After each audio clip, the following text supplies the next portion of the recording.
मातृत्व म्हणजे परमेश्वरानं स्त्रीला दिलेली बहुमूल्य देणगी. 9 महिन्यात गरोदर स्त्री जो आचार विचार करते त्या सगळ्याचा परिणाम साहजिकच बाळावर पण होत असतो.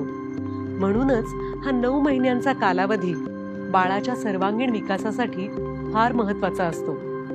त्यामुळे आईचा आहार, तिची झोप आणि आवश्यक व्यायाम याबद्दल आज मी तुमच्याशी बोलणार आहे. तुम्ही एकदा गरोदर झालात की साहजिकच तुमच्याबरोबर तुमच्या बाळाच्या विकासासाठी तुम्हाला पोषक आहाराची गरज असते.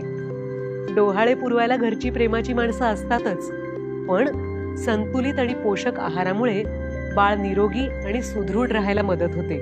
गरोदरपणात प्रोटीन, विटॅमिन, फायबर, लोह, कॅल्शियम अशी अनेक पोषक तत्व आवश्यक असतात.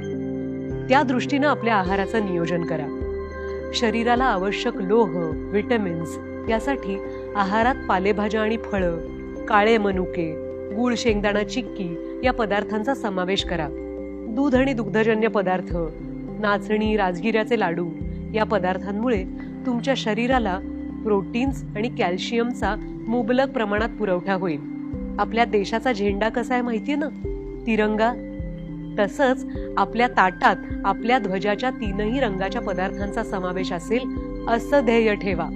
खूप पाणी प्या. गरोदरपणाच्या 4थ्या महिन्यापासून रक्तवाढीच्या आणि कॅल्शियमच्या गोळ्या चालू करा. आपल्या आशाताई याबद्दल तुम्हाला मार्गदर्शन करतीलच. साहजिकच या 9 महिन्यात तुमचं वजन वाढणार आहे. दर महिन्याला 1-1.5 किलो वजन वाढायला हरकत नाही. पण वजन अचानक वाढायला लागलं, जास्त वाढायला लागलं तर उच्च रक्तदाब किंवा मधुमेहाचा धोका आहे हे लक्षात घ्या आणि उपचारासाठी डॉक्टरांचा सल्ला घ्या. पोषक आहाराबरोबर तुम्हाला पुरेशी झोप घेणं सुद्धा आवश्यक आहे.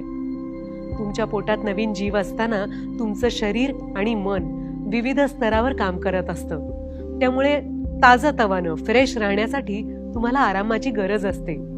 रात्री 7.5-8 तास आणि दिवसा जमलं तर 1.5-2 तासाची विश्रांती घ्या, ज्यामुळे दिवसभर तुम्ही उत्साही राहू शकाल. बाळाला आणि तुमच्या शरीराला व्यवस्थित रक्तपुरवठा होण्यासाठी तुम्ही डाव्या कुशीवर झोपलात ना तर जास्त फायदा होईल. गरोदरपणात व्यायाम करणं सुद्धा जरुरीचं आहे. दैनंदिन शारीरिक हालचाल, हलकसं घरकाम हे सगळं केल्याने बाळंतपण सुलभ जाईल. वजन प्रमाणात राहून तुम्ही तणावमुक्त राहाल. डॉक्टरांच्या सल्ल्याशिवाय अवजड वजन, कठीण व्यायाम अजिबात करू नका. प्राणायाम, योगासनं किंवा चालणं असे साधे सोपे व्यायाम सुद्धा खूप फायद्याचे ठरतात. याशिवाय चांगली पुस्तकं वाचा, संगीत ऐका, ध्यान किंवा मेडिटेशन करा. गरोदरपणाचा हा अनुभव संपूर्णपणे अविस्मरणीय असणार आहे. या प्रवासात सातत्यानं न विसरता आपल्या आशाताईंच्या संपर्कात राहा.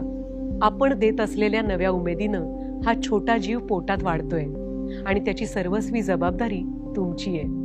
त्यामुळे या संपूर्ण काळात ही त्रिसूत्री लक्षात ठेवा. संतुलित आहार घ्या, नीट व्यायाम करा आणि भरपूर आराम करा. यामुळे तुमच्या बाळाला निरोगी आयुष्य देण्यात तुम्ही नक्की यशस्वी व्हाल.